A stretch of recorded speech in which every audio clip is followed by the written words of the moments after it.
bisturi e o escapulário. Ontem, no canal para qual escrevo, recebi um comentário que condensa de maneira cristalina a mentalidade religiosa. Uma pérola que se traduz à crase sanguínea da mentalidade fundamentalista. Mas, para que provas? Refleti por alguns segundos antes de responder, não porque as respostas não fossem simples e de meridiana clareza, mas porque precisava fazer o meu meia-culpa e aceitar que o crente não precisa de provas. Ele apenas crê. No entanto, existem alguns problemas intransponíveis com isso. Eles são como o elefante na sala de jantar. Não há como não enxergá-los. Quando esse fanático afirma que não precisa de evidências, mas propagandeia que seu Deus pessoal, onipotente, onisciente e onipresente, realiza curas e opera milagres em um mundo material, sim, esse fanático precisa provar o que professa. Quando ele vende esse produto, veste essa fantasia, conta o conto de fadas, ele assume tal responsabilidade. Quando ele enche de esperanças o coração de um enfermo, promete locomoção irrestrita a um deficiente físico e vida eterna a quem está do lado, em troca de seu suar dos 10%, sim, ele se compromete. Mas não se compromete com sua crença. Isso é problema dele. Ele se compromete com o efeito de sua assertiva. Ele se compromete com o resultado. Ele se responsabiliza pela pessoa a quem entregou um presente fechado, mas garantido. Não assumir isso é leviano, é covarde. Culpar um Deus, não importa qual, que não lhe passou procuração para tal ato e depois chutar para escanteio quando o óbvio acontece, é no mínimo criminoso. Então, eu respondo, por que precisamos de provas e evidências? Precisamos de provas e evidências para que não nos enganemos. Precisamos de provas e evidências porque as percepções se distorcem, inclusive as nossas. Precisamos de provas porque são elas que nos resgatam da nossa ignorância. São elas que nos mostram o quão arrogantes somos em nossas certezas. São elas que nos lembram a cada segundo que somos humanos, falíveis, evolutivos, frágeis. Sim, somos frágeis. Somos acometidos por doenças terríveis. Nossos membros podem ser perdidos por inúmeros motivos e nunca mais vão se regenerar. Nosso cérebro pode sofrer de males degenerativos como Parkinson e Alzheimer. Ainda assim, esse teimoso primata, esse persistente bípede, esse ser tão sensível às alterações climáticas, ainda busca provas, ainda implora por razões. Maldito Homo sapiens! Por que desafias a Deus? Talvez porque toda vez que esse mesmo homem adoece, só pode contar consigo mesmo. Porque quando tem uma infecção, foi o fruto do seu trabalho que o curou. Porque a penicilina não lhe fora enviada em um ramo incandescente.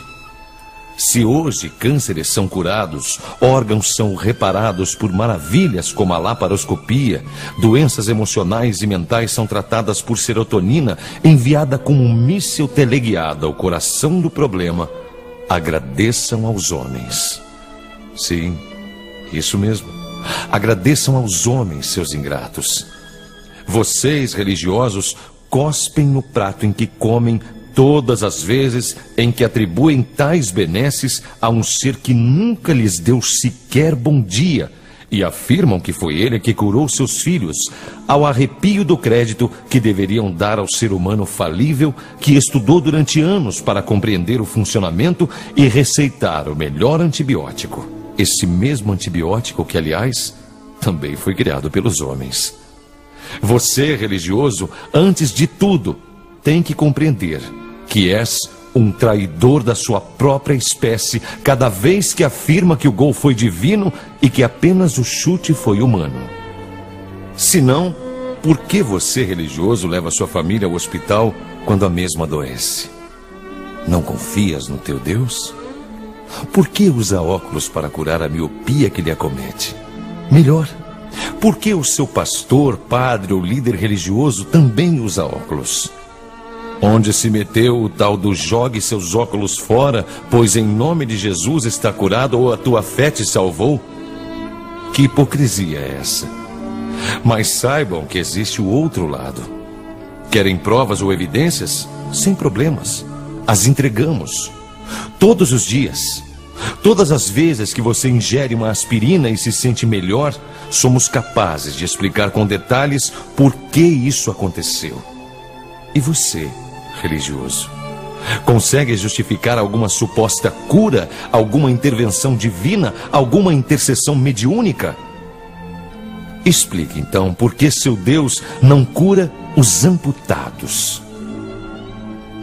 Explique, por favor, por que, com o aperfeiçoamento dos exames para detecção com precisão do HIV, as inúmeras curas pentecostais não ocorrem mais? Explique a existência de tantos cegos ao redor do mundo. É porque são ateus? É porque são pecadores?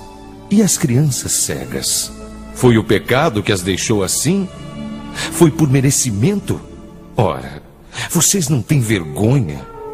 Nos mostrem os laudos, os exames, os artigos científicos publicados e revisados que comprovem tais milagres, que avalizem tais embustes. Sei que o pedido é vão, é improfícuo. Sei que vocês não possuem tais documentos e nem poderiam. Sei que a venda de favores celestiais e benesses do além nunca se confirmou. Mas esse não é o problema. Vocês são livres para acreditar no que quiserem. Mas nesse processo, não iludam gente humilde. Não lhes tomem os seus salários. Não tragam alento onde não há alento, a não ser aquele trazido pela honestidade. Entendam que nesse mesmo momento é muito provável que exista um homem de fé, com os joelhos sangrando em um genuflexório espalhado em nosso país, orando para que seus dedos decepados se refaçam, para que sua vida se restabeleça. Isso é justo com ele? Vamos lá, desçam de seus pedestais, deixem de lado o seu narcisismo ilimitado de acreditar que um ser todo-poderoso trabalha para vocês e me respondam: isso é certo? Se a dúvida singrou em sua consciência, mesmo que por apenas um segundo, já atingi meu objetivo.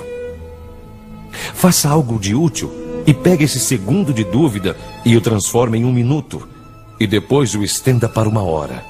Abra os livros seculares que você fechou para ler somente a Bíblia. Pergunte ao seu professor de ciências. Busque respostas lógicas, satisfatórias. Se deleite nas maravilhas científicas que trouxeram luz aonde só havia escuridão. Regozije-se com o trabalho de cientistas que abdicaram de tudo para que você pudesse ter uma expectativa de vida acima dos 30 anos, exatamente aquela dos homens que escreveram seus livros sagrados. Por fim, quando você, religioso, de qualquer crença, for dormir à noite e em seu atavismo de arlequim for conversar com seu Deus, pergunte-lhe, por que não debela tais dúvidas? Pergunte a ele por que não cura os amputados. Por que parou de ordenar, levanta-te e anda? Pergunte-lhe por que às vezes que precisou dele teve que resolver sozinho. Pergunte-lhe por que permite que crianças sejam molestadas muitas vezes por seus próprios representantes aqui na Terra. Pergunte-lhe por que é que ele permite que tragédias naturais ceifem de forma comezinha a vida de milhares de pessoas ao redor do mundo, enquanto entrega favores fúteis como a compra de um carro 0 km nos templos de nosso país. Pergunte-lhe por que permite o mal e que, se o mal for causado pelo diabo, então por que permite que o diabo faça? Mas acima de tudo, pergunte ao seu Deus por que ele não responde com algo mais do que uma sensação. Se você é honesto o suficiente, ouvirá uma outra voz. Não, ela não é uma sensação, uma voz dentro da sua cabeça, e nem virá na forma de ondas sonoras. Ela virá como um soco no seu estômago, um tapa na cara. Essa é a voz da razão. É a voz que não cala, que mata a cobra e mostra o pau. É a voz que pergunta, mas que também responde. É a voz que afirma que metafísico é o caralho, que transcendental é a mentira disfarçada de filosofia. É a que implora por questionamentos, é a que certifica que a fé é inútil e é supérflua. É a única voz com a qual de fato você pode contar nos momentos decisivos da sua vida.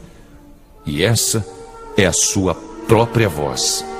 Se ela não for suficiente, eu sinceramente lamento. Não há nada a fazer a não ser crescer, a não ser deixar a infância para trás e encarar a realidade da vida com suas tragédias e perdas incessantes. Destarte, se depois de todas essas perguntas para Deus, Ele não te responder, não o culpe, não se zangue com Ele. Ele não responde porque não pode. Ele não pode porque desde o momento em que se criou o primeiro microscópio, sua voz foi ficando mais fraca. Ele não pode responder porque é incapaz. Deus não responde porque não possui as respostas. E não as possui porque só você pode obtê-las. No dia em que você, religioso, descobrir que esteve falando consigo mesmo, será o dia em que se libertou. Será o dia em que entendeu que suas certezas divinas nunca existiram. Será o dia que descobriu que é possível mudar. Será o dia em que se deu conta de que quando pensamos que sabemos de todas as respostas, vem a vida e muda todas as perguntas.